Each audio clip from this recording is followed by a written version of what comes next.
Sejam bem-vindos a mais um Socialogando. Hoje teremos a presença do ilustre filósofo Achille Mbembe, que recentemente lançou o seu livro Necropolítica, Biopoder, Soberania, Estado de Exceção, Política da Morte. Este livro reflete sobre a morte como efeito e consequência do poder. Entenderemos acerca do conceito de necropolítica, conceito criado por Mbembe, para entendermos as formas de governanças atuais. Vai ser abordado o surgimento dos conceitos de necropoder e necropolíticas, conceitos ditos por Mbembe para entendermos a submissão da vida em relação à morte.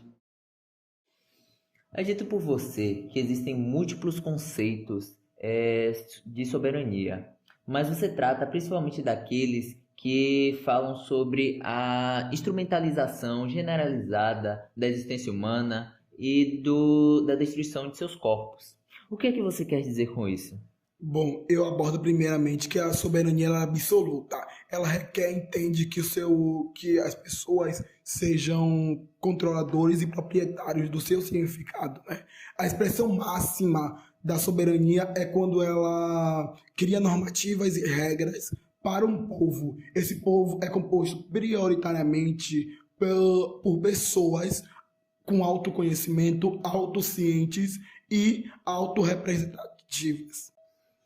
Você amplia a concepção incluindo a ocupação colonial, formando o que você denomina de necropoder, sendo sustentada principalmente pela combinação de estado de exceção, da soberania e do biopoder.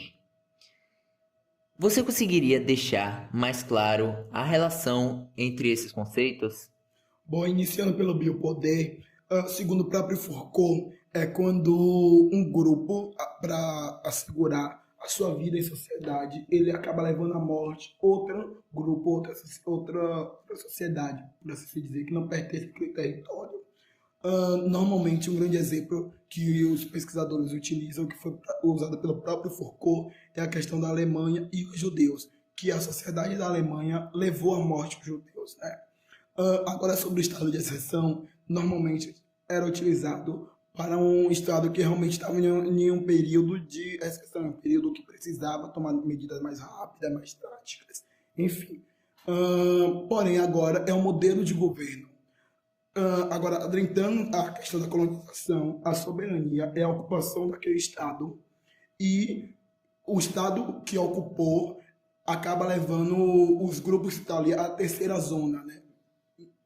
Subalternizando esse grupo, que normalmente essa terceira zona acaba botando aquela sociedade em um estado entre estado de sujeito e objeto. Foucault define que o processo de biopoder faz parte de todos os estados modernos e de seus mecanismos. Você diz que aprimorou este conceito. Como? A possibilidade de matar o outro é um dos elementos estruturantes do Estado moderno, né? Quando é decretado um estado de exceção, o poder executivo se sobressai perante o poder judiciário e o legislativo. E é decretado, obviamente, um estado de sítio. Isso em ocasiões extremamente emergenciais e graves, né? Nessas ocasiões, cidades isoladas e pequenas se transformam em áreas militares, onde os chefes militares têm a possibilidade e autonomia de decidir em quem atirar ou não, né? Acaba que os cidadãos e as pessoas daquela cidade acabam perdendo seus direitos e as instituições civis são destituídas. Bom, nosso tempo com Achille Mbembe foi curto por conta de sua agenda muito lotada, mas eu agradeço grandemente a ele por estar aqui e ceder um pouco do seu tempo. Foi um prazer, muito obrigado, eu que agradeço. Para Mbembe, a política surge baseada em divisão entre razão e desrazão, transformando o sujeito, comunidade e política em agentes morais. A razão é considerada a verdade do sujeito, sendo o principal elemento para um projeto de modernidade e de território de soberania. O exercício da razão é a política que equivale ao exercício da liberdade. Porém, analisando a experiência com a aniquilação humana, a nossa verdade é a vida e a morte. Para Hegel, a morte é obtida através do enfrentamento de riscos que o ser humano passa de forma consciente. Bem, a morte é dada voluntariamente. Primeiro, o ser humano submete a natureza às suas necessidades, negando-a.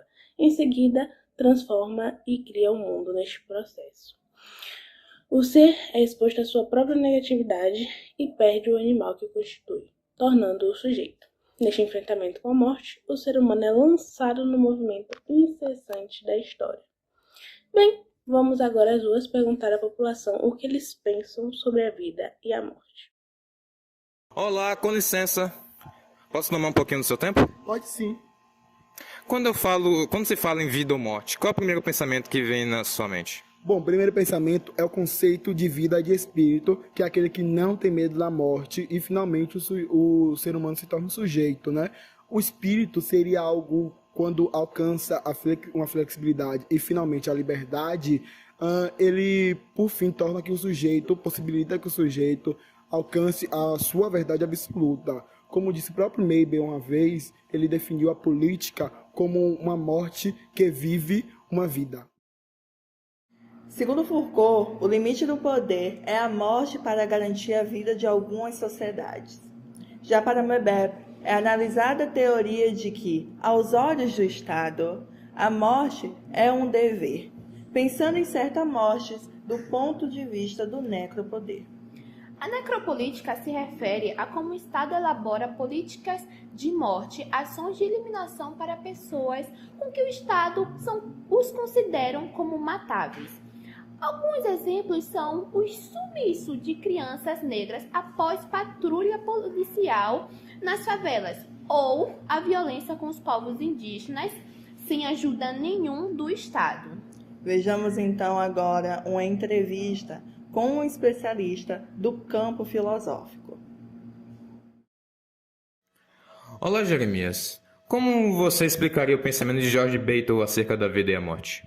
Para ele, a vida é de domínio da soberania, que só existe no enfrentamento da morte, e se a morte tomá-la como prisioneira, ela é falha.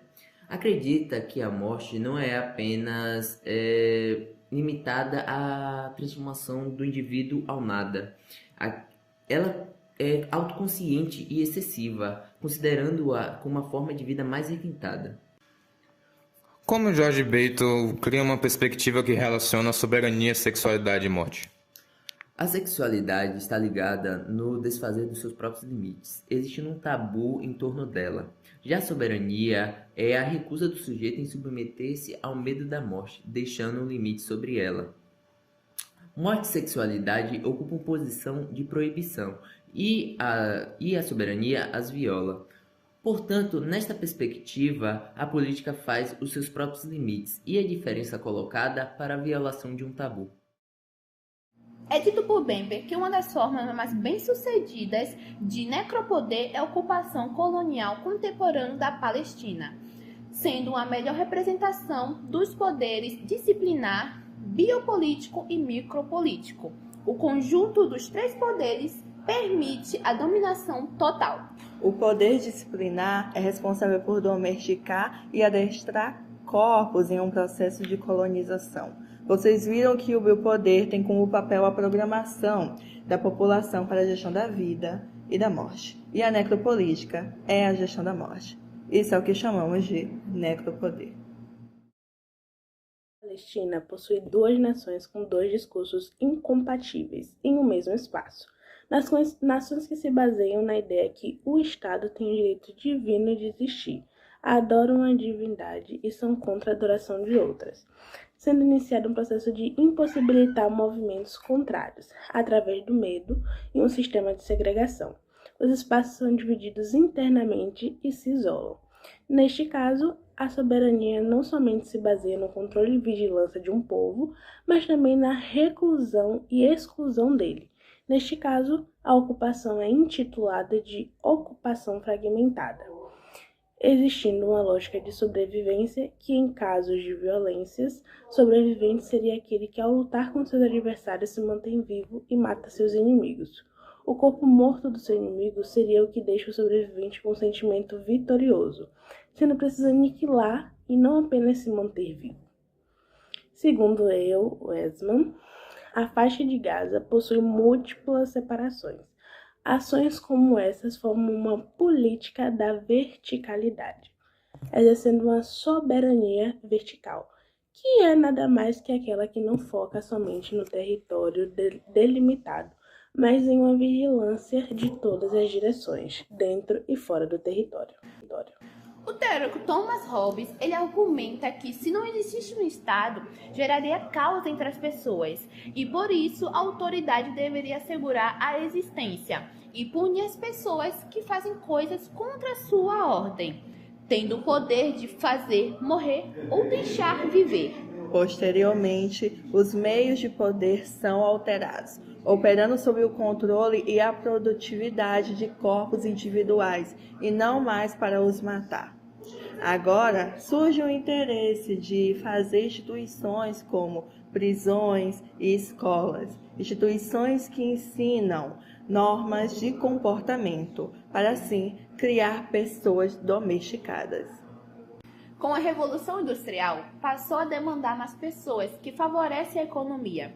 Os meios de poder deixaram de ver as pessoas como corpos individuais, o biopoder, começando a vê-los agora como corpos humanos que compõem uma sociedade, a biopolítica. Desta forma, o Estado passou a se preocupar com a saúde da população. Na biopolítica, o jeito que se vê agora é fazer viver ou deixar morrer.